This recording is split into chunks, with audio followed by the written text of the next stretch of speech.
It's amazing how it all just happened this way. The jumper is all net for Craig Ponder. He feels like a son to me.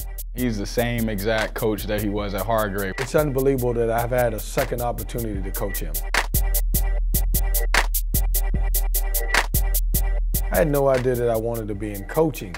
When I was in college, I was at Ferrum College, and my coach was in an accident, and he had a new assistant coach and didn't know any of the systems, so I kind of stayed around and helped him with that. This guy ended up getting a job at Southwestern Michigan Junior College, and I decided to take an assistant coaching job with him. I was in Michigan for 1 year. It was so cold, I decided to come back, and I'm hanging out with some buddies in Roanoke, Virginia, and I get a phone call and said, "Would you like to be assistant coach at Hargrave Military?"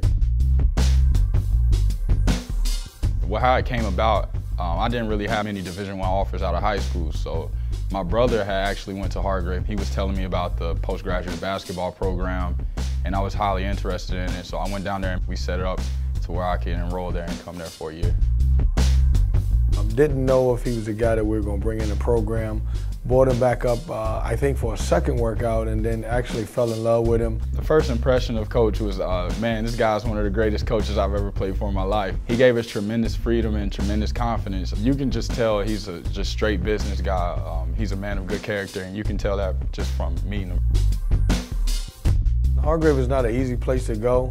And, you know, Craig, just like every young man, had his ups and downs. And, you know, he and I sat in the office many, many times and talked about, you know, what the future could be. When I took the Louisville job, I got a phone call for Craig Ponder. I was really thinking about heading out of Wilmington and trying somewhere else to go play ball. You know, just like most young kids, they're not playing and they have no patience these days. And he said, "Coach, man, I'm just not feeling this place. I'm not playing a lot. I think I want to leave." And I said, "Craig, there's no option. You know, you stay there. You committed to the place. You signed here. It's a good school. It's a great coaching staff. You're going to be fine. Your opportunity will come." That had a huge influence on me staying here because I remember he told me to just wait it out and to see what happens because you never know what happens. Ladies and gentlemen, please give a warm welcome to the 10th basketball coach at UNCW, Mr. Kevin Keats. It's amazing how it all just happened this way. I was walking around on my interview. You know, you take a job, you know, you don't want a lot of media to know. So, you know, they snuck me in campus, and we came to the locker room.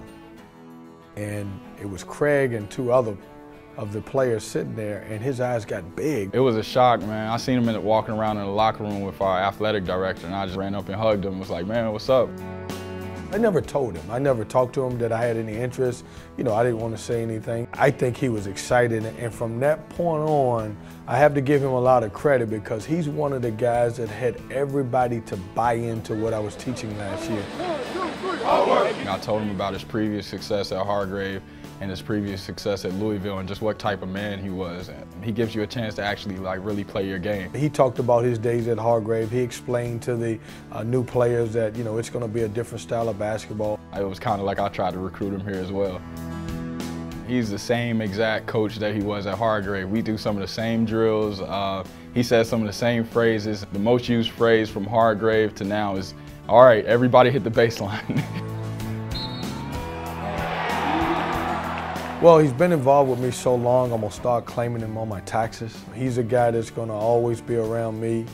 I can't shake him for whatever reason, and you know, given the opportunity when he finished coaching, you know, I love to get that phone call once again and give him another opportunity.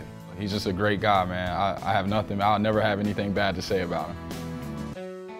I'm looking forward to getting into coaching after I'm done playing and whatnot, so you know, you never know what can happen. Maybe we'll cross paths again. Maybe he'll replace me. Maybe he'll be the coach here.